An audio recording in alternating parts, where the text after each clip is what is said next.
ngako eri nti osabanga nnyo Katonda bw'aba wakulemaza akulemaza ebitundu ebirala byonna ebisigadde ku mubiri gwo, naye akulekera obwongo nga bwo bulamu nga tebulemadde. Ebbanga ly'omala nga Katonda akulemaza obwongo, ebiyungu ebisigadde byonna ne biba biramu, tebiba na mugaso. Njagala olize emboozi eno eya headmaster omukulu w'essomero. Waliwo headmaster omukulu w'essomero ng'alina abaana be mu ssomero ly'akulira, nga waliwo ne deputy headmaster nga naye alina abaana mu ssomero lyennyini mwakola nga deputy, nga waliwo ne baasa ow'essomero nga naye alina abaana mu ssomero lyennyini mwakolera owa baasa. Kati nga waliwo n'abaana b'abanaku abasomera mu ssomero eyo lyennyini. Ebbanga litambula nga basoma ne batuuka ku ssaawa y'okugenda okukola ebibuuzo. Batuuka okugenda okukola ebibuuzo, omwana w'abanaku asomera mu ssomero eryo n'asuubiza okuba nti ajja kukola bulungi ebibuuzo era ajja kufuna 95%. Bakola ebibuuzo biggwa, ebibuuzo bigenda okuggwa ng'omwana w'abanaku afunye 80%. Naye nga bano abaana b'abagagga, abaana b'aba headmaster, abaana b'aba deputy headmaster, abaana ba baasa b'essomero nga bonna bali below 50. Oba kitegeera? Naye ng'oli omwana w'omunaku atalina favor yonna ku ssomero, wabula nga amagezi ge n'obunyiikivu bwe birina omweyimirira, ng'abaana b'aba headmaster balina buli kimu kyonna ekyetaagisa okukozesebwa omuntu okuperforminga obulungi, kubanga kitaabwe headmaster w'essomero bebasetinga y'omu kubasetinga ebibuuzo abaana bye bagenda okukola ku ssomero. Abaana be tebasobola kugobwa ku ssomero nti babuliddwa ku school fees. Oba kitegeera? Era nga ssente z'abaana abanaku ze baleeta zennyini ate nga headmaster ne deputy headmaster ne baasa ze zibayimirizaawo ne famire zaabwe ez'abaana bano be bali nabo mu ssomero.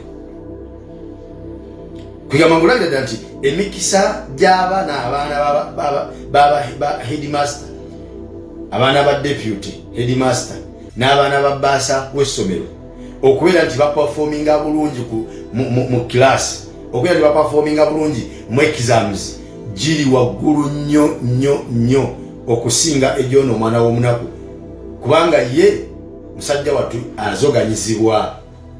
School fees oluusi zibula ne bamugoba nadde waka n'atula n'ayosaamu ennaku nga tasomye nga bakyanonya school fees.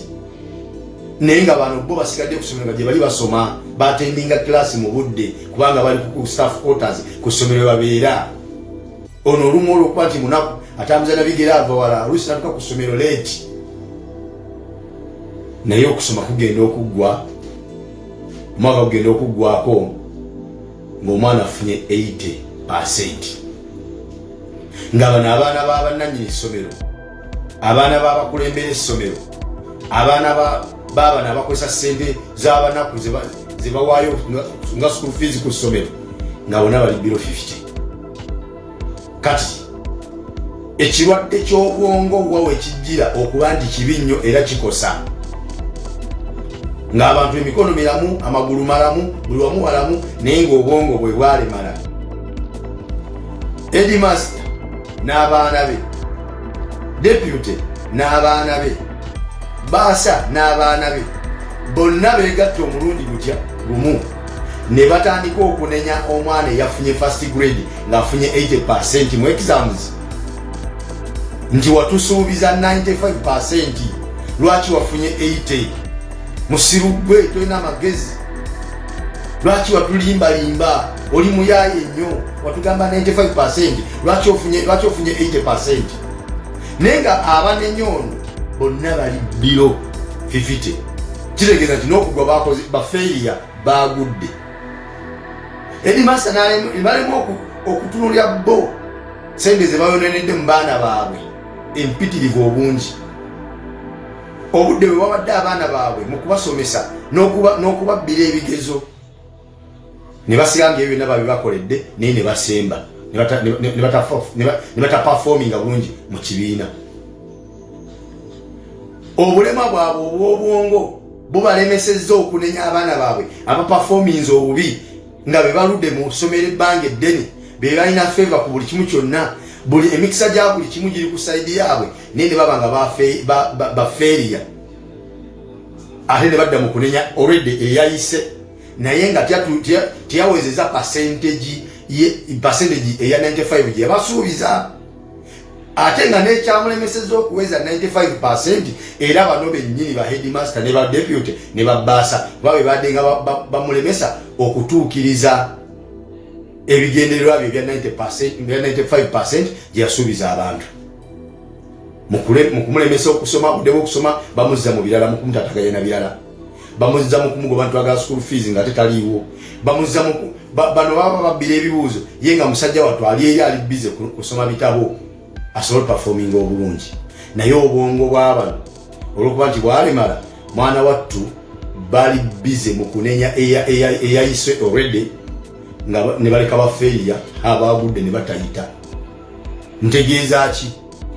Buli muntu yenna gw'olaba akola video ng'alina ekipande kya His Excellency Robert Kyagulanyi Ssentamu kye yawanika ng'alonkinga ettaka eryo ekyekizimbe kye yali ateesete kye bali bateekateeka okuba nti kye bazimbako, n'akwata ne kino ekizimbe ekyazimbiddwa n'amala n'akola video aga nti omusajja ono muyaaye mulimba kati aba byatusuubiza ekizimbe kye yatulaga kirala ne kye yazimbe kirala. Obwongo bwo bulema. Oli headmaster eyaweerera abaana n'obateeka mu buli kimu ne babeera bafeeriya, n'oleka okunenya abaana bo okubeera bafeeriya ng'ate obawa buli kimu kyonna ekyetaagisa aye n'onenya eyayise. Mwabadde mwagala azimbe buli agamba nti ekitebe kya NUP kitono tugereze ku kinene ekiriwo ekyekibiina ekirala. Bw'obanga olina amagezi tugambe nti NUP yalizimbye ekitebe kyayo nga kinene okusinga ekya NRM, NUP yalizimbye ekitebe kyayo nga kinene okusinga ekya FDC, NUP yalizimbye ekitebe kyayo nga kinene okusinga ekya UPC, NUP yalizimbye ekitebe kyayo nga kinene okusinga ekya DP. Ogereza ku kitebe kya kibiina ki kwojajingira ogamba nti ekya NUP kitono.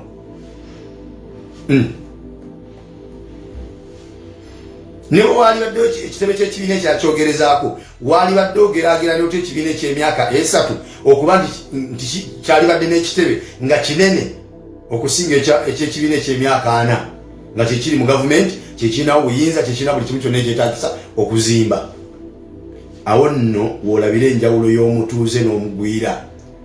Omutuuze azimba nsi ye yakulaga nti nze ndi waawano okumanya wendi nzimbye ne headquarter nzimbye n'amaka gaffe gaago weegali.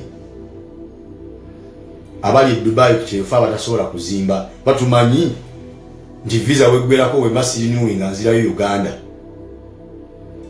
Ne Bobi Wine ali e Uganda ali wakanti ali ku butaka ndoza ye mulaba kyakola ayongera kakasaba nti wano ndi waka. His Excellency Robert Kyagulanyi Ssentamu teyeerwanira ntalo kubanga era ye kuva luberebere tumumanyi bulungi nti si musajja wa ntalo. Kyagulanyi Ssentamu ayina abamulwanirako entalo ze kubanga balaba ebigenda mu maaso basooka ne basinziira sayidi zombi, ani alumbagana ani atalumbaganye. Robert Kyagulanyi Ssentamu musajja wa bikolwa era yakola bukozi, abasiima ne basiima, abatasiima ne bakubaganya ebirowoozo ku ekyo kyakoze nga bakivvoola. Robert Kyagulanyi Ssentamu tavangayo kugamba muntu yenna nti ntaddewo ekintu bwekiti ne bwekiti nti oba nkolera kusiimibwa bantu. Ye akola ebyo byalaba nti bye bitwala pate mu maaso kubanga yeeyama okwetikka NUP okulaba nga gituusizza entebe mu ntebe. Wabula menshoni ye si yakweremeza mu buyinza nga Mwami Museveni bwe yakikola. Yakugamba nti ne bwe tunaabanga nze mbatuusizza entebe mu ntebe ebisanja bigenda kubaako ekkomo, mba nnina okuta entebe n'omuntu omulala najja n'akwatamu n'akulembera eggwanga lino kubanga siri mulungi omu nti nsobola okutereeza eggwanga Uganda okutuuka ku levo bannayuganda gye bagyetaagamu.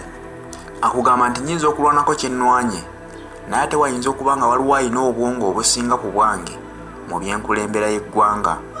Kati kyova olaba nti bw'akola bino byonna ate baavuganya bamulumiza ddala omutwe.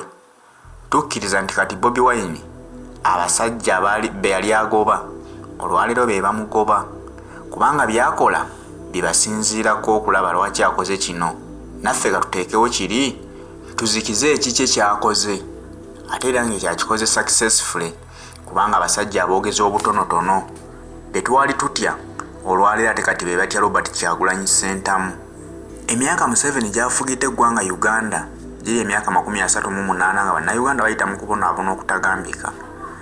Bobi Wine afuze Museveni emyaka 3 gyokka ne Mwai Museveni awulira ddala nga mbutuufu yeetamiddwa embeera eriwo. Kati kyovulaba nti asasula abantu bajje bakkakkanye Robert Kyagulanyi Ssentamu. Kyovula nti Kyagulanyi Ssentamu akola ekijja mbuyinza bwe ne ssente ze entono z'alina nga tali mu gavumenti. Tasolooza musolo gwa bannayuganda naye n'akola ekyo ekitono ekijja mu nsawo ye. N'olaba nti ate ali mu gavumenti asolooza emisolo akwata ensimbi n'azisasula abantu. Mugende muvumirire ekya Kyagulanyi Ssentamu kyakoze. Kitegeeza ki nno kino? Kiraga nti waateramu ensimbi boonoone Kyagulanyi kyakoze bakivumirire. Kitegeeza naye akiraba nti akasajja k'amaanyi, akasajja kakola. Kati teebereza nti wanaakwata ku ggwanga Uganda n'aba nga alina wajja emisolo ku bannayuganda n'aba nga yali mu kontro ya ssente.